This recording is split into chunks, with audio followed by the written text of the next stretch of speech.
Next, we will talk about some advances in the genetic detection methods. So we know that in PCR, thermal cycling is required. It is what makes PCR possible. It makes two strands separate and makes the primer anneal to the a targeted sequence at its optimum temperature. However, these strands can be its weakness as well, because um, the cycling takes time. If every cycle takes 2 minutes, then the total reaction would take 60 minutes or more to finish. But the actual extension of the DNA may require much, much less time than the 2 minutes. This is the time constraint. And in addition, the thermocycling requires this specialized thermocycler with high power consumption, and this causes a resource limitation and can set a limit for the capability of a massive testing. So there are several ways to address these limitations. The first is called pooled test to reduce the resource constraint. It's a very simple idea. So instead of testing each individual once, assume we have only a few people in a whole population that are infected, and so we can pool them and test the pool altogether. Um, so assume that the infected people only accounts for very low fraction, then the most of the pools would be inactive, and only a few pools would show positive, and only these pools would need a few more tests to narrow down the exact positive case. And a theoretical analysis shows that at a low infection rate, this can really speed up tests or save a lot of resources. Based on actual data, so it is estimated that, for example, Denmark, which recently just tested over 10,000 patients per day, if they were doing the PCR pooling, then they could have tested 5 times more a patient or have saved 250,000 US dollars per day. So this is really a very cool and simple, effective strategy.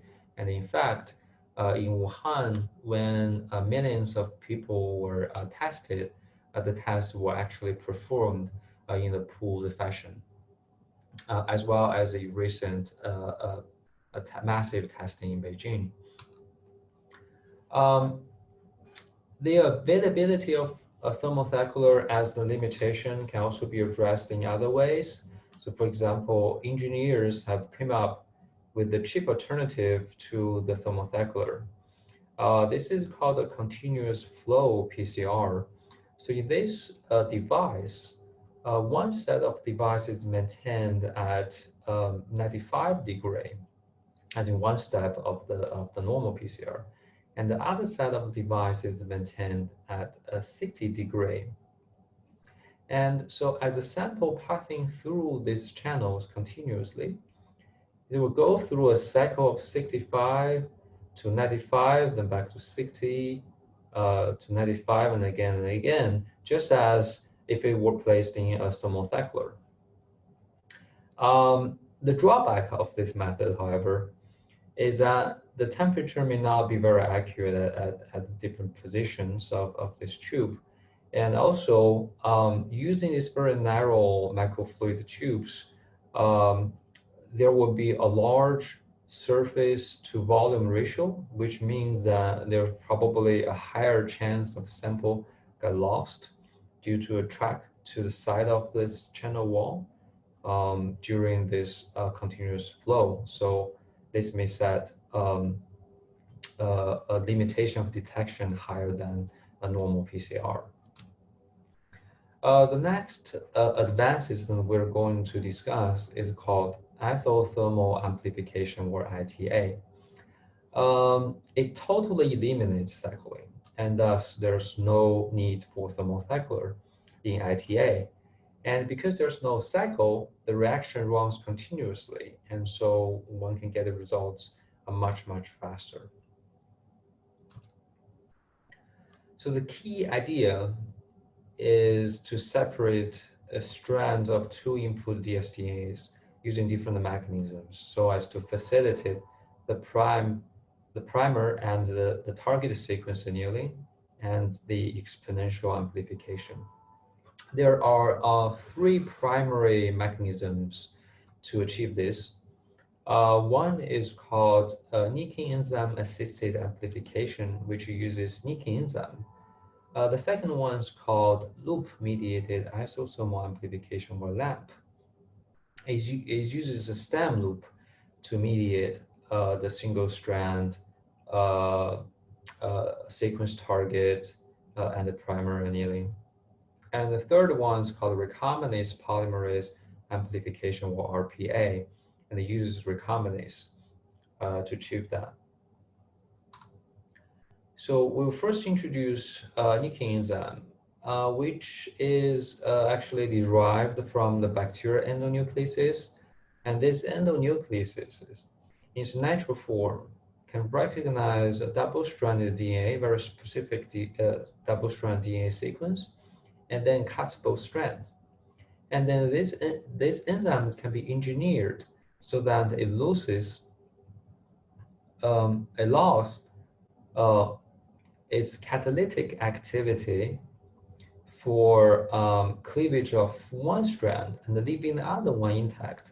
So in this case, it can only cut the top strand but not the bottom. So the name nicking top BBVC1, or the other side can be engineered or mutated and leaving only the bottom cleavage activity intact, but the mutated the top strand cleavage activity.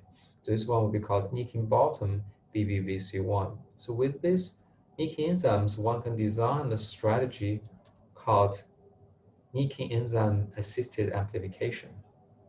So in this strategy, we have a specially designed primer, and this primer, in addition to containing the sequence and the complementary to the target sequence, also contains a sequence for this nicking enzyme to recognize. And so after the primer gets extended along the template, and in their extended product, at the end of that product, it will contain a specific sequence that can be recognized by the nicking enzyme. So then the nicking enzyme comes in and nicks only one strand. And then a DNA polymerase, which has the activity called the strand displacement activity. And basically, as it extends from the nicking site along the template DNA, it will separate the previously annealed DNA strand. And then the separated DNA strand becomes a template for another round of primer annealing, nicking, and extension, forming this amplification cycle, just as a PCR, and they will keep going and do the continuous exponential amplification. And besides, if we focus on here, this newly synthesized DNA can again be nicked and then have the strand displacement extension. So this little cycle will keep going as well and forming another layer of amplification. And thus, this whole strategy, this amplification is continuous and can go very, very fast. And it is said that the about adenal, which is a machine that claims to be able to detect COVID-19 only 5 minutes for the positive samples and 13 minutes for the negative samples, probably takes some forms of this amplification strategy in its chemistry, but this is not confirmed.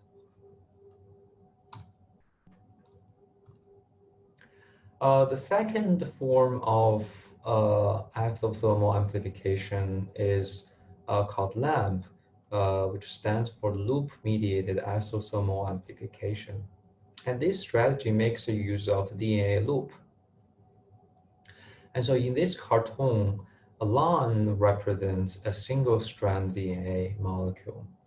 So basically, we have quite a few different primers here. And so we have the first primer, the primers right here. It contains a sequence and a complementary to the B1 sequence in the target sequence. Okay, and so once it anneal and extends, there's the second primer called the B3 primer. It will bond here and extend, and through the strand displacement activity, it will separate the B2 strand from the targeted DNA. And then the B2 strand serves as the template for the third primer, which contains a sequence that is complementary to another sequence F1C on the targeted DNA. And it will be extended in the form of double-strand DNA. And the fourth primer, F3, will bonds here outside of the third primer, and through the strand displacement activity, takes and separate this strand from the target strand. And then through these two steps, we will get a DNA that looks like this. On one side, it contains a loop that formed between the F1 sequence, which binds to its complement sequence F1C, and on the other side, we have the B1C sequence binds to its complementary sequence B1 and forming this loop. And this loop is critical because after extension, so in this case, after extension, the F1 extended and flattened out the B2 loop, but the F1, the loop that close to the F1 is still a single-strand DNA. And because it's a single-strand DNA, it allows the priming to its sequence. And then this prime will be extended, and through strand displacement sequence, it will separate the previously annealed sequence, for example, this one. And once that sequence is separated and become a single-strand DNA, the other side, the B1, the B1C, will form a loop again and expose this part of the single-strand DNA, which contains the B2 sequence, to be primed again. So this type of priming will keep going and form this exponential amplification.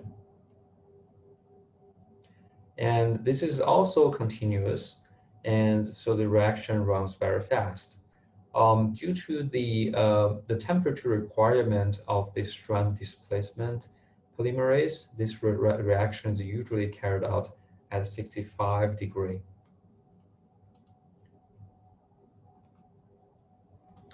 The third form of ITA utilizes recombinases. So first, the recombinases is pre-incubated with primer to form a complex. And in the presence of the targeted DNA, the recombinase will first separate the targeted DNA into a single-stranded DNA, and then drives annealing of the primer to the target sequence. And once the primer annealed to the complementary sequence, the strand displacement activity will proceed and synthesize a new strand and separate the other strand. And so in this reaction, to make it more efficient, the reaction also contains a protein called a single-strand DNA binding protein, or SSB. This protein will bond to the separated single-strand DNA and stabilize it. And so this is very much like a PCR, and in each round, not a round, it goes in a continuous fashion. The recombinase comes in, separate the double-strand DNA, and then anneal the primer and make a new strand. And so this reaction also runs very, very fast. So the method I mentioned above, those different isothermal amplification method, can also be combined in a nested way. For example, in the first reaction, the region that's a little bit larger can be amplified. And then these amplified sequences, this DNA, can be used as the input for the second round of amplification, which amplify the inner part of the sequence compared to the first round. And so this allows even more uh, uh, magnitude of amplifications to be achieved in ethothermal amplification. The problems with isosomal amplifications, just like the primer dimer exists in PCR, so the unspecific amplification also can form in isosomal amplifications. And in fact, they are even, they are actually much, much worse. And because once this unspecific amplification forms, it will be continuously amplified and they can overtake all other amplifications, for example, the amplifications of the desired target sequence. And they're because they're usually smaller, so they get amplified more efficiently. And so this figure shows that when the input is low, when you only have a very few input, you actually primarily get unspecific amplifications in the isosomal amplification. So can we add some specificity to the thermal amplifications? Um, yes, in the last part of this lecture, we will talk about two different methods to add the specificity. The first method is to use a specific DNA probe to detect the amplification product rather than using dyes that basically detects all the products. So this probe is usually called Techman probe. It's a widely used probe. It is a small stretch of DNA, just like primer. It contains the sequence and complementary to the target sequence. On its two sides, it is a specially designed dye and its quencher. And because the dye and the quencher are very close to each other due to the link of this stretch of DNA, the fluorescence from the dye is quenched, and so there's no fluorescence. And when there's target sequence present, the probe annealed to the target sequence. And as the polymerase extends, it encounters the annealed probe, and it has the actual nucleus activity, which will degrade this probe DNA, and thus freeing the dye molecule from the quencher, and so there will be fluorescence. Um, the more the target sequence amplified, the more the free dyes will be generated, and the stronger the fluorescent signal. And so this method is based on the DNA annealing. It is quite specific, but still it can tolerate some mismatches. The other strategy is to use an enzyme that can recognize a specific sequence. One of the widely known examples of the system is the CRISPR system. And the particular case is called CRISPR-Cas9 system. This system is used by the bacteria to detect and eliminate invading viruses. The detection system has three components. The Cas9 enzyme is a protein, a tracer RNA, and a guide RNA. The guide RNA has complementary sequence to the target sequence. And so Cas9 tracer and guide RNA forms active detection complex. And when this complex bonds the target sequence and when the Cas9 enzyme sense that the guide RNA annealed perfectly to a target sequence, the Cas9 enzyme is activated, and then it will cleave the target sequence. And by doing this, to cleave the invading virus.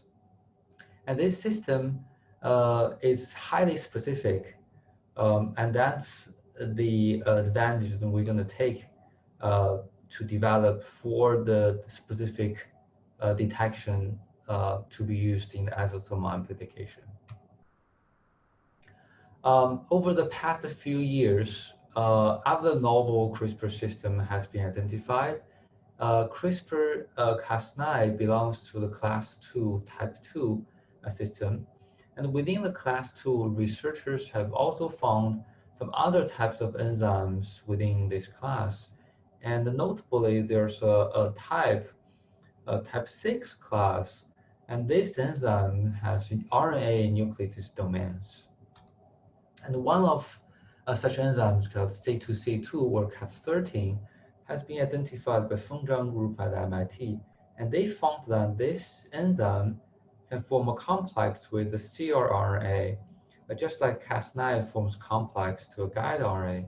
And this cRNA contains the complementary strand to a target. And once it is new to a target and sensed by the Cas13 enzyme, the Cas13 enzyme is activated and cleave the single-strand RNA. And what's particular about this Cas13 system is that the activated Cas13 exposes its RNA nucleotide domain, making it facing outward. And this allows it to cleave promiscuously any RNA nearby. And this effect is also called collateral cleavage effect. And this effect is probably very useful for the bacteria to define the virus infection, because usually the mRNA is present and produced at large quantity, and the bacteria really needs to eliminate most of them to stop the viral proliferation. So by just having a few Cas13 activated, this activated Cas13 can get rid of a large quantity of a nearby viral mRNA. So this effect has been utilized to develop a highly specific nucleic acid sensing technology called Sherlock, which stands for Specific High Sensitivity Enzymatic Reporter Unlocking Technology. And so basically, the Cas13 complex is added to the target sequence, a target DNA or RNA. And in addition, a specially designed reporter RNA, it's a single-strand RNA, is added to this reaction. And the reporter, similar to the Techman probe, has one side conjugated to a dye and another side conjugated to a quencher. Only when the target is present, the Cas13 complex is activated, and it promiscuously cleaves all the nearby RNAs, including those reporters, and freeing the dye molecule from its quencher, and so there will be a fluorescent signal coming out. The more target sequences amplified, the faster Cas13 cleaves the reporters and the higher the fluorescent signal. And so this Cas13 detection part, can be combined with the isothermal amplification method, like we just mentioned, the RPA, or the RPA coupled with the reverse transcription for the RNA detection. And the product of the RPA is transcribed into the RNA to be coupled for the Cas13 detection. And so this whole method is very sensitive and specific. So in their original research, they found that this combined method can detect down to the nanomolar concentration of input. And the method is also highly specific. Even a few mutations between mismatches between the cRNA and the target can result in a much reduced differentiated detection signal. Subsequently, a Doudna lab at the University of California has also found a similar collateral activity against single-strand DNA in Cas12. and named the technology detector. There's also some other enzymes processing collateral effect. So with the probe and the CRISPR system, the specificity can be greatly improved for the isosomal amplification methods for detection. And so several research have reported using this isothermal amplification method for detection of COVID-19 since the outbreak. And they can achieve the detection in a much, much less time compared to conventional qPCR, with little reliance on expensive qPCR machines. And some even has already received the FDA clearance for clinical tests. With that, we will conclude this lecture. I hope you stay healthy and enjoy summer.